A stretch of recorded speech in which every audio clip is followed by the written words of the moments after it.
The plush, wood-paneled interior of the private Beverly Hills Gentlemen's Club exuded an air of rarefied exclusivity.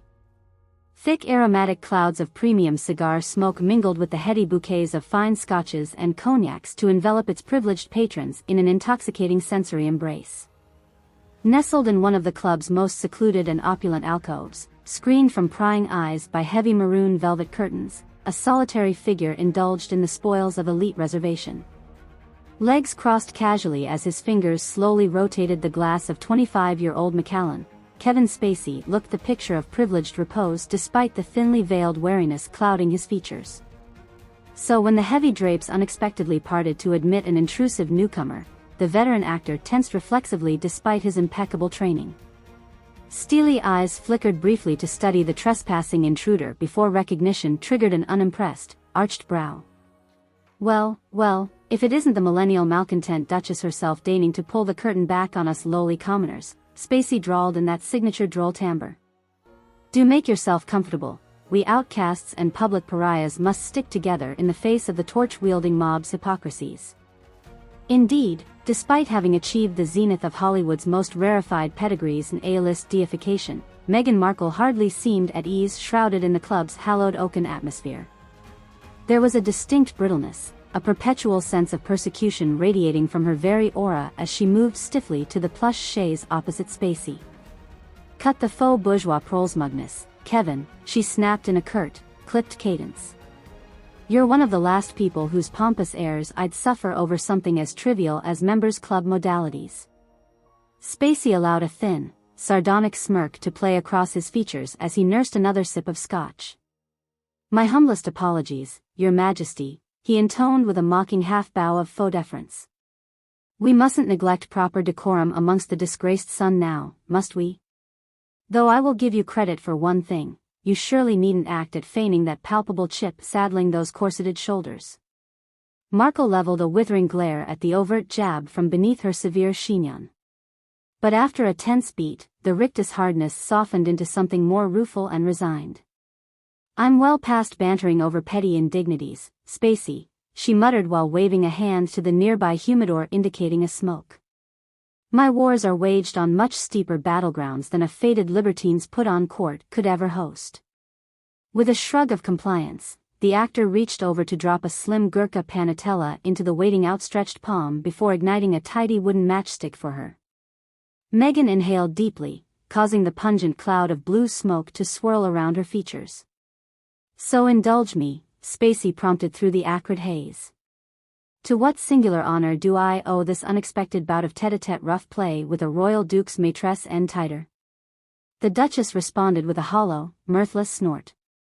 She angled the cigar's cherry glow to slice an eerie shard of illumination across the darkness draped over her eyes before responding. The kind that no courtier of enlightened self-interest would dare refuse once details of its full stakes are laid bare, she stated with grim intensity. One profoundly vested in preserving the integrity of, let's call them privileged privacies. Spacey felt his features tense almost imperceptibly in spite of his consummate training.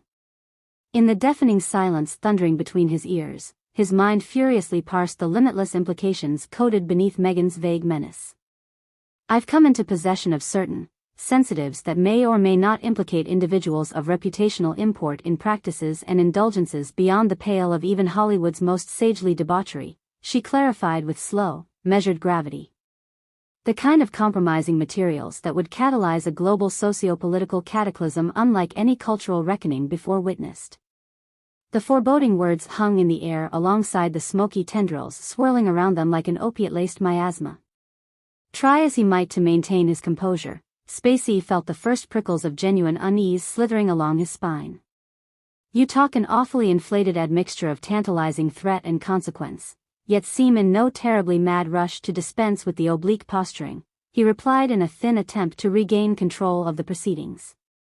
For such an escalated intimation of harboring some theoretical bombshell confession to rock the very foundations of civilized order, your airs seem a touch overwrought, I must say. The muscles along Meghan's jawline visibly tightened as she held Spacey's gaze through narrowed slits. When she spoke again, it was with a guttural growl of utter disdain and disgust.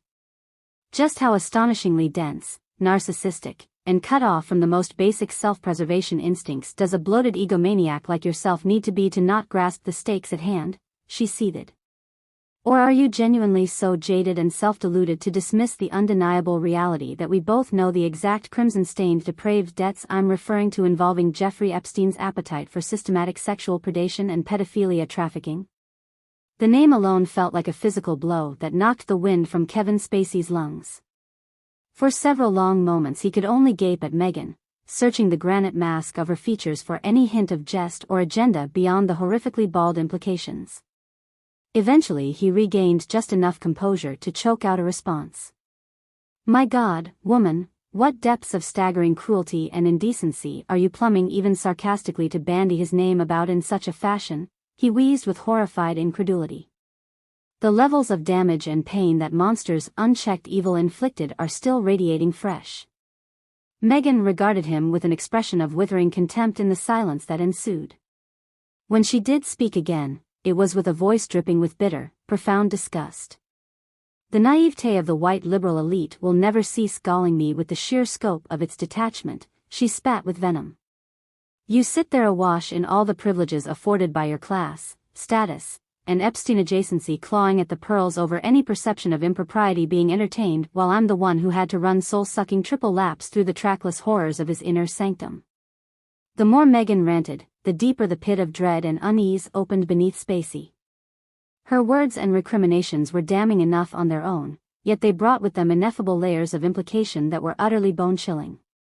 I suffered Epstein's predations not once but repeatedly at the height of his perverse idolatry and demands upon my favors, Spacey, she shot on with unfettering, searing wrath. And before your self-preserving cowardice dares even musing otherwise, I took exhaustive precautions to amass a wealth of materials and insurance policies documenting every last proclivity. As if to punctuate the dreadful truth of her admissions, the Duchess reached into her elegant clutch to produce a sleek, exotic cigar case. She cracked it open to display a tarnished, age-blackened necklace draped within the velvet interior that exuded an air of profane malice. The sovereign of sin's most favored ornamentation embodying the virgin tears of all those sacrificed to his rancid legacy, she murmured in a cold, haunted cadence. I endured his every depraved act and fixation to possess this bespoke trophy in full confidence it would one day become my nuclear deterrent against any revisionism over the scale of his atrocities